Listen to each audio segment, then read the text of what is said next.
Thank you, Callie. It's so fabulous to be with everybody in person, right? I love connecting. I love hearing what everybody else is up to, learning from everybody. I feel like wherever we are on a path, there's always somebody ahead of us that we can look towards for help and advice, and there's always somebody behind us that we can be reaching back to make sure that linear progression is right on track.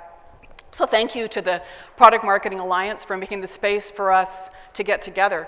I'm really excited about hearing what all of you have been up to, but for now, here's a little bit about what I've been up to. For the past over a year now, I've been Zooming around the virtual hallways of Workday, talking with my colleagues about the intersections of customer advocacy, customer experience, and customer engagement. Sales teams, customer experience, community, believe it or not, legal, right? How does all this come together? And it's all been in the pursuit of a challenge that I know that we all face. How do we balance all the demands that are coming in to us from across the organization for the customer voice, more case studies, more speakers, more references, go, go, go, grow, grow, grow? How do we balance that with our charter to deliver an experience to our valued customers that is nothing less than stellar? So as I've been thinking about my talk these last few weeks, I realized that I kind of gave away the punchline. So obviously the answer is going to be working collaboratively across your organizations. But before we get there, let's just look in a minute about how we got into this, a little bit of a predicament here. We're at the center of the center. I feel like I should make you all stand and raise your right hands, but I won't do that. But say it with me in your heads, okay? The customer is at the center of everything we do at Workday, at Adobe, at InVision, at Influitive. We all say it, and it's all true for all of our organizations. It's in the company description and every job description for customer advocacy and customer marketing that we see on LinkedIn. And sometimes being at the center of the center makes us feel like a little bit of a target. Those challenges can be overwhelming with everything coming to us from all directions. And these may seem familiar. As I mentioned, I love connecting with other teams. I've been talking this past year plus with other organizations, large and small, and these issues keep coming up. Tell me if it hasn't happened to you. And if you're lucky enough to be in an organization where this hasn't happened yet, buckle up, because it will, if we don't get a handle on it right away. And I heard a story a few weeks ago about a customer who had done 24 reference calls in 2 months. Can we all agree that's too much? But the requests came in from 4 different individuals across the organization. And to those individuals, I'd only asked for 3. That wasn't too much. Or, it's my customer. Well, I'm working on them with implementation, and they love me, so that's okay. But when we don't have that element of air traffic control, when we're not tracking and we're not all across the organization aligned and understanding the impact that this has on customer experience, we all lose, and the customer loses. So these pain points are ours. They also could be our customer success managers, right?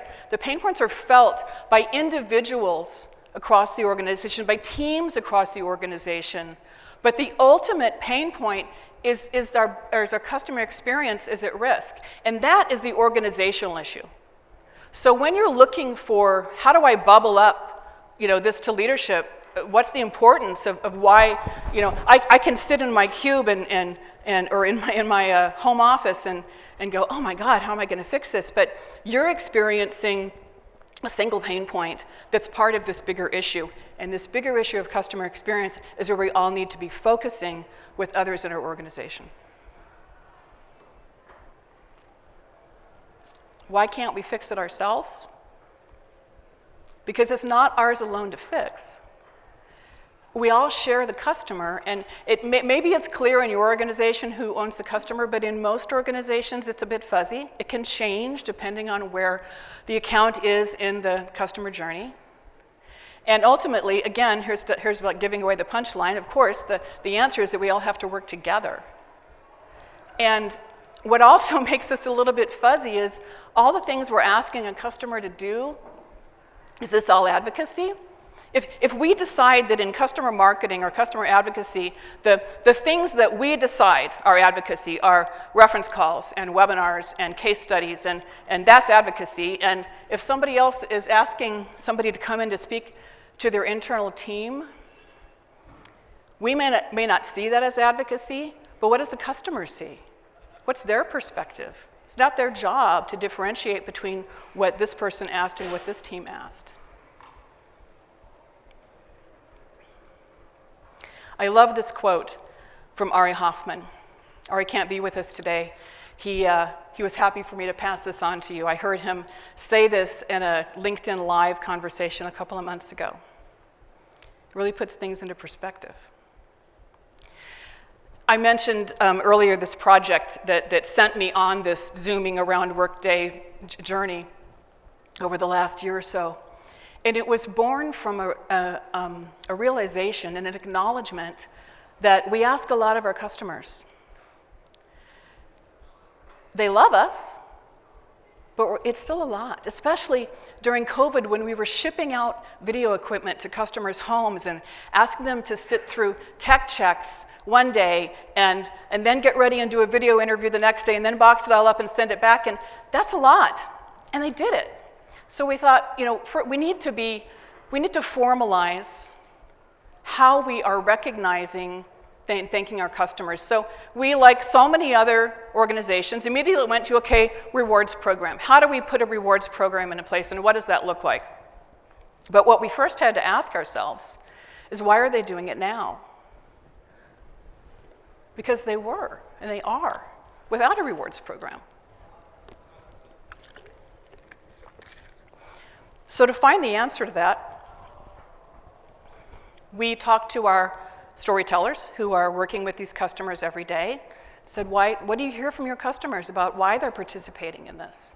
We talked to our customer success managers. What are you hearing from your customers? We have employees who used to be customers and used to be some of our best customer advocates, so we asked them, and the answers were inspiring, first of all, but really kind of mind-blowing. Right? So we have this partnership with our customers that already exists. We know we want to acknowledge that and give back to them, but we don't want to change the relationship with our customers.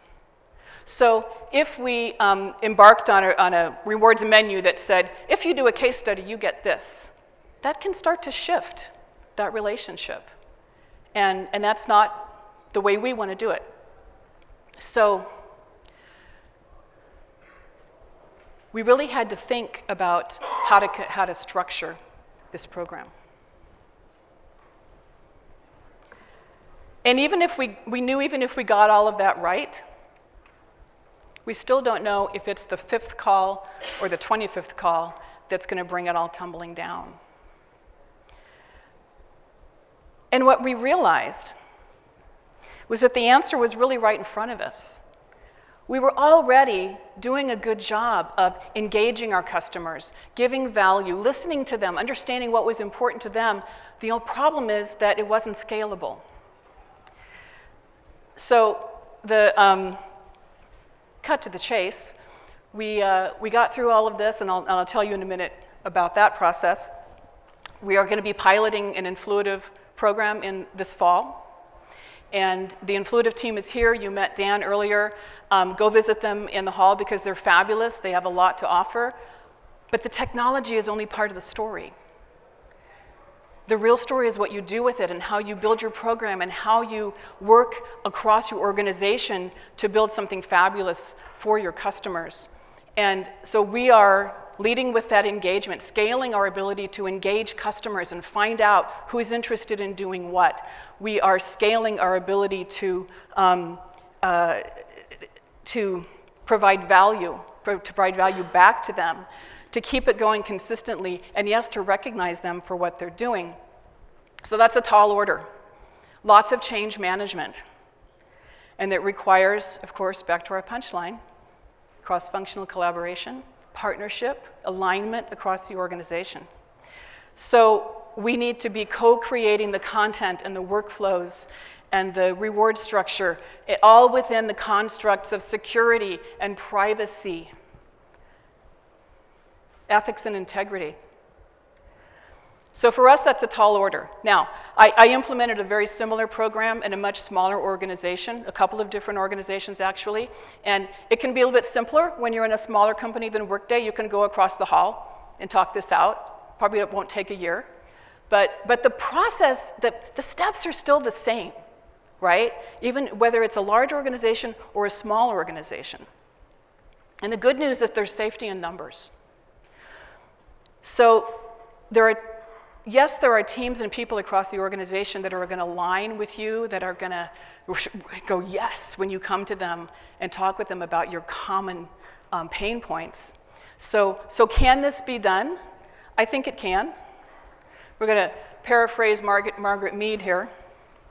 There are definitely people in your organization who are, when you come to them with these pain points, they either have the same pain points, or they're just going to nod in agreement, and they may even wonder why you didn't bring it up before.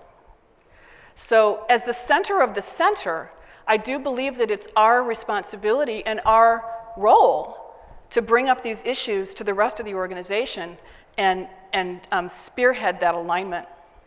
So my experience socializing our ability to identify, nurture, mobilize, recognize our customer advocates at scale, and evangelizing the prerequisite for tracking.